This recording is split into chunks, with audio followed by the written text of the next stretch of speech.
could be us. So back to what I was saying. Could be us. This could be us. So back to what I was saying. What's going on, Avondale Gate? This is a development lesson for the so-called advanced group. When I say so-called advanced group, it's more advanced than some of the other kids, maybe. But our goal is to make sure everybody has the same information. So this is the second room, right? This is the second room, lesson for the second room. Coach Hugo has done a lesson for the first room. So I want to make sure you guys get a lesson as well, not just playing. Get the information and then be able to put that on the board. So when I see you guys next Wednesday, you'll be able to, have some additional information to use in your games that you play, and of course throughout the week. In our vote, we voted that we wanted to learn more about pawn structure. We already have completed a video about isolated pawn, winning with the isolated pawn, and then we also voted about development.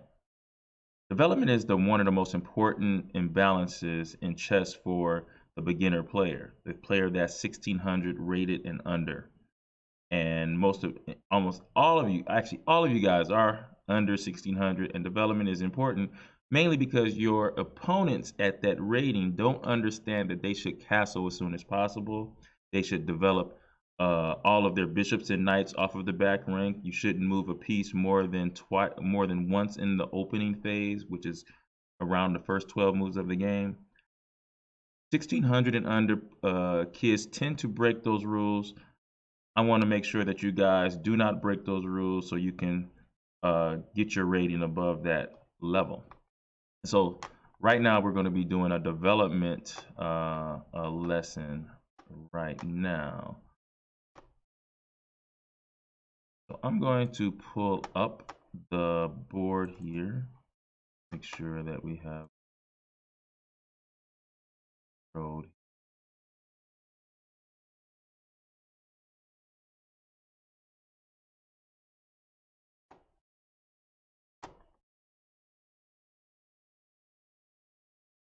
Second. Going.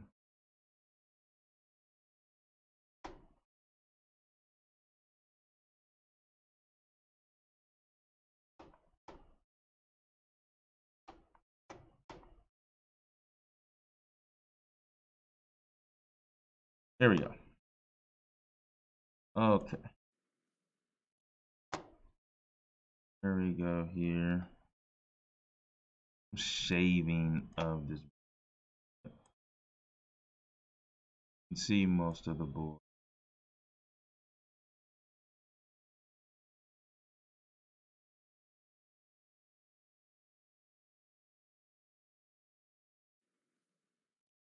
Okay.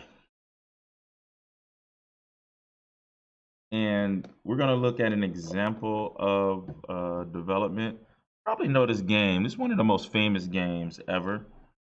First, let me quote the development rules. Okay. And this comes from our imploding rules that is on our chesskit.com page. And there's rules, 7 rules to all of the imbalances: initiative, material, pawn structure, line to squares, officers, development, and space. We're talking about development right now. And the rule is, if you're up in development, you have to be aggressive and open the position up. That's the rule. When you have more pieces out than your opponent, don't hesitate to attack immediately. Okay. Now, if the center is closed, that means the pawns in the center is locked. They can't be moved. You can take your time and keep your king in the center. It's okay to do that, because if the center can't be opened up immediately by trading pawns in the center, then your king is safe. So if you ever looked at a game and wonder why did that person not castle and we're supposed to castle as soon as possible, it's because the center pawns are locked. If those center pawns are locked, for instance, like in a French defense, it's okay to keep your king in the center a little bit longer. But also, I would suggest that you at least have the ability to castle. The bishops and knights are moved out of the way, so once danger does happen, you can castle as soon as possible. So if you're up in development, you want to be aggressive and open the position up. And if you're behind in development, you need to catch up and make sure you get castle and move the bishops and knights off of the back rank. Development it means when you're moving the bishop and knights off of the back rank and castle. Rooks and queens are not counted in development because they use files and diagonals. Those pieces usually come out during the middle game of the middle game portion of the chess game. They come out last usually. All right. So we're gonna look at one grandmaster, and actually he wasn't a grandmaster because there was no title of grandmaster back in those days. This is the famous Bobby Fischer's favorite player. This is your favorite player's favorite player. His name is Paul Morphy, from New Orleans, Louisiana. One of the greatest chess players of all time. But he played before there was titles of grandmaster. Of course, he would have been a grandmaster if there was a title. And one of the famous games he's playing here is called The Night at the Opera. This is Paul Morphy versus Duke Karl Count Izzard. And we're going to get right into it. Paul Morphy has white, Count Izzard, the Duke has black, and the game starts with e4. All right. And then Count plays the move e5. Paul Morphy is white here.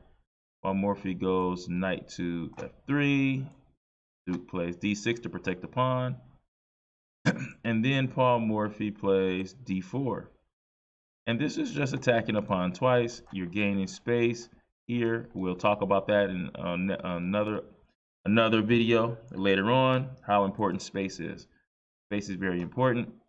Here, the Count plays bishop to g4, pinning the knight so that once you do take, the knight can't take back because of the queen here.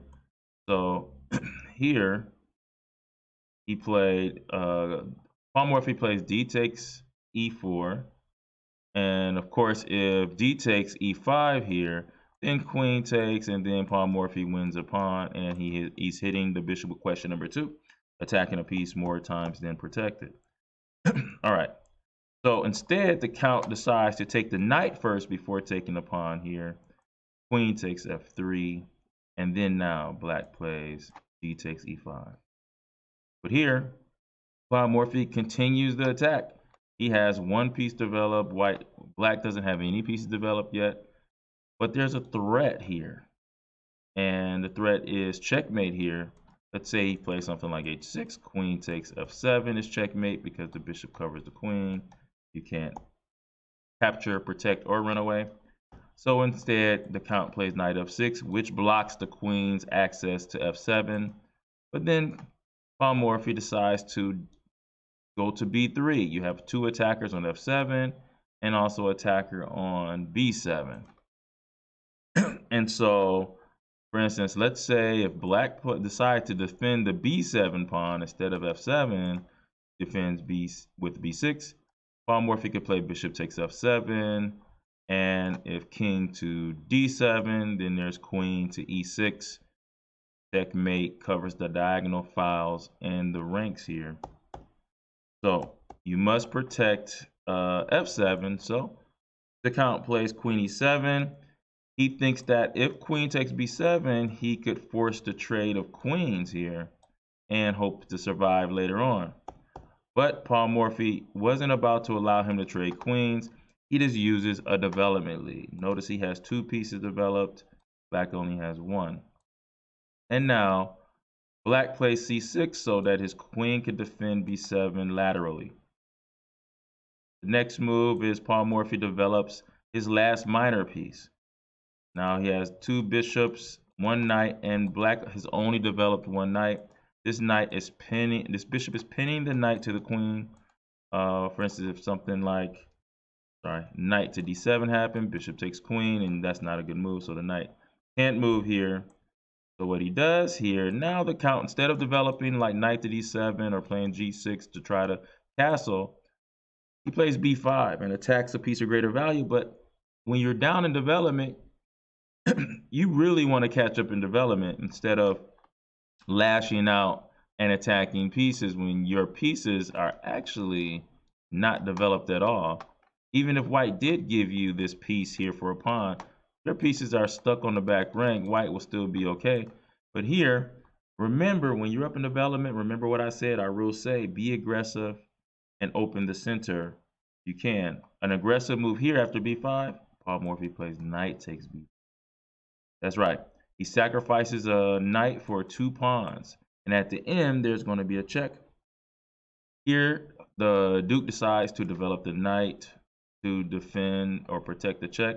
And then the perfect time to complete our development is to queenside castle.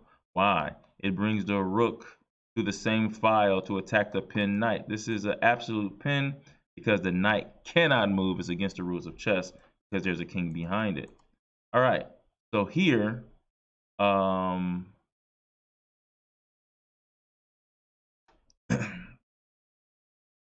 count plays queen e6. He wants to trade queens because of this pressure. But before the trade here, actually, no, it wasn't queen e6. He played rook to d8. There we go. So after rook d8, white plays rook takes d7. Of course, if you take with the knight, the bishop takes queen, so he didn't want to do that. He doesn't want to take with the queen because the bishop will take the queen here, so he takes with the rook, and now the rook is pinned, and that's the perfect opportunity to bring the only piece that Paul Morphy was not using into the game, rook d1. Notice, the rook can't move because it's pinned. So here, black plays queen e6 to try to trade here, but here, now Paul Morphy takes the rook here, and black takes with the knight. And guys, I want you to pause your videos. This is white to move. All right. Hopefully you guessed right. If you guessed rook takes d7, you would be wrong. That's not it. But if you guessed question number 1, always look for your 3 questions. Are there any checks? After queen b8 check. Looks like a bad move at first, but if you look 1 move more ahead, you will see that after knight takes b8, the next piece comes into the game, rook to d8. The bishop covers the rook. The king cannot capture, cannot protect, and cannot run away, and that's checkmate.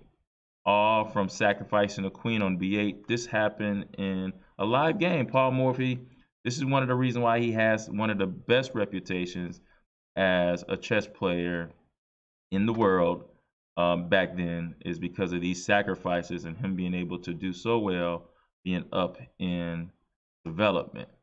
And notice that black has never moved the rook or the bishop in this game. Don't be like black. Develop your pieces and make sure you castle. All right, let's look at another Paul Morphy game that involves development here. So give me a second.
Trying to find a really good one for us here.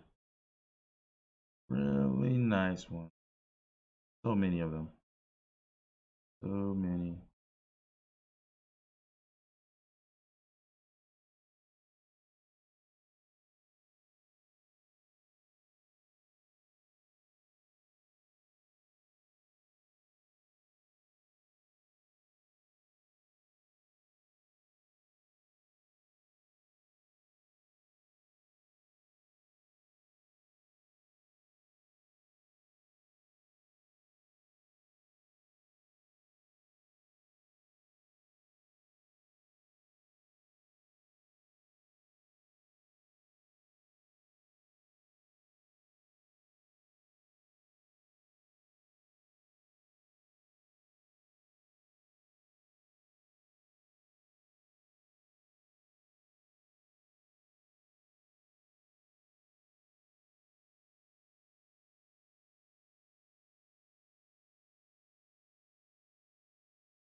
Yeah, here we go. This is the game I wanted to show you guys. Sorry.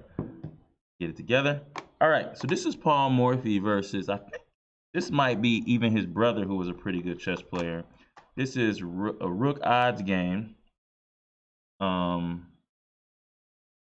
And I want to actually, I'm going to have to go and set this up a little bit different, guys. Going to take this off. This is white to play. Everything is there. Okay, and we'll do it like this. And so Paul Morphy was so much better than his brother, he gave him a rook odd. So he took a rook off the board, and he thought that that might make it a more of an even game. The game started with e4, e5, knight f3, knight c6. Nothing regular. Everybody's controlling the center of the board. Remember that. Knight f6, knight to g5 here. And this is the fried liver attack. Of course, there's no rook on a1, but the rook is an in-game piece. It doesn't have any effect in the beginning of the game because rooks need open files to be effective. And usually there's no pawns traded in the beginning. So that's why Paul Morphy giving up a rook isn't that bad if unless Alonzo Morphy could survive to the end game and Alonzo would be up a whole rook. So immediately Paul Morphy is attacking here, right? This is the fried liver attack here. And Alonzo played the move d5. And then after e takes d5, knight takes d5. Paul Morphy plays knight takes f7. This is the fried liver sacrifice. Guys, and if you want to check out the fried liver opening, please go to chesskid.com, look up fried liver. There's about 12 videos on that. It's a really decent opening to play, especially for beginners, which all of you guys are, right? 1600 and under players. It's a good opening to play. All right, and after king takes f7, queen f3 check. The reason for the sacrifice is we double attack the knight with a check here, and the only way that he can defend that is moving his king all the way up to the center. So right now, Paul Morphy is down material. He has sacrificed a piece, but the king, since it's stuck in the center, this is a development lead for white.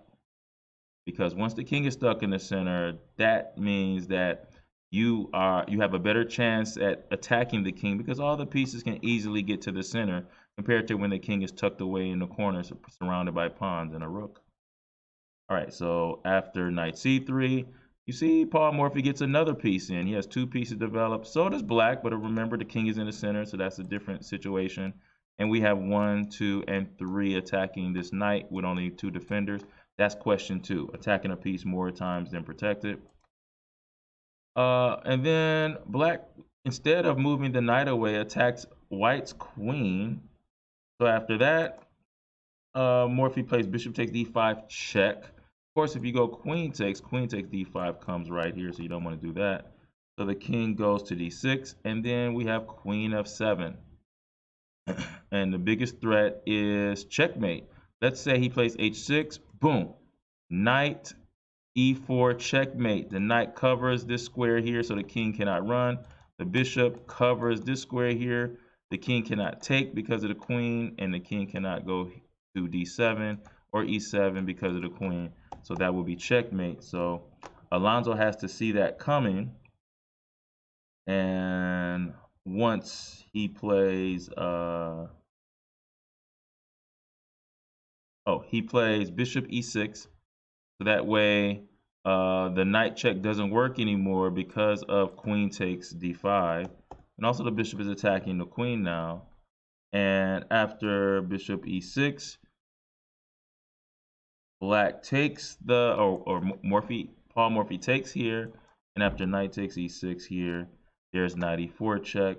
The king goes to d5. Anytime, guys, you see the king move up the board closer to your side of the board, there's going to be checkmate soon. Okay, just trust me. That's not a good place for it. And it's funny because the queen, if you look at this board, you would think the king was the queen and the queen was the king that's sitting here on the back rank protected. So it's very strange there. And here the move c4 was played. Are there any checks? Yes. So that is what he did to further bring the king closer to white side of the board. Because if I can make you come closer to my half of the board, now I got bishops and pawns over here that can help me finish the game. And after that, he goes king takes e4, and then queen takes e6. Now the queen it's not about taking the knight, it's about stopping the king from retreating. Now these are the only squares the king could go to. And after queen takes e6, queen d4, he's trying to defend as much as he can. And then queen g4 check. Now there is no square here to go to. You can't go here. The king has nowhere to go, so the only thing they could do is protect. Or no, he can go here. Queen d3 check. And then we have queen e2 check. So that covers the e file and the f1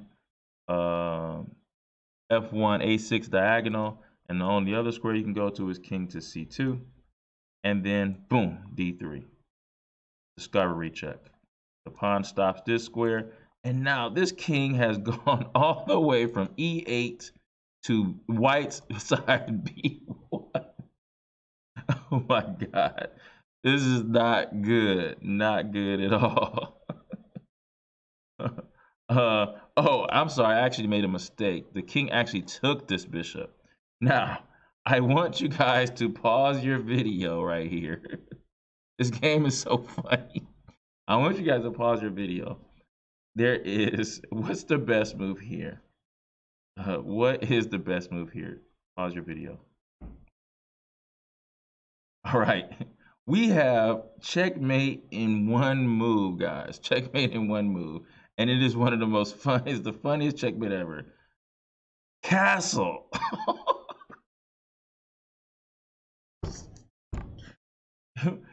Paul Morphy castles, and he has a castle with checkmate. That's how good Paul Morphy was, guys. I mean, if you ever get a chance to look at a collection of Paul Morphy's games, please do. Because he dominated in his time. I mean, it wasn't even close. And for him to, be so good where he attacks the king and makes the king come all the way to c1 from e8. And then the last move of the game is castle, and that ends the game. This is one of the greatest games that I have ever seen in chess. So we're going to end it there with those two examples. I challenge you guys to go ahead and look up Paul Morphy's game collection. Google it, pull it up, check those games out. It would teach you the most about being up in development and about attacking and being aggressive in the game of chess as well. Paul Morphy is one of the greatest chess players, but more important than that, Paul Morphy is the greatest at development and balance, and that's what we were learning in this lesson. Hopefully, this helps you in your games. Remember, those kids that want to keep their king in the center, think about Paul Morphy and what Paul Morphy did to his brother without a rook. All right, guys, that ends it for me. I can't wait to see you guys next Wednesday. Hopefully, you enjoyed this lesson. We have a couple more coming up as well. I'll see you next time.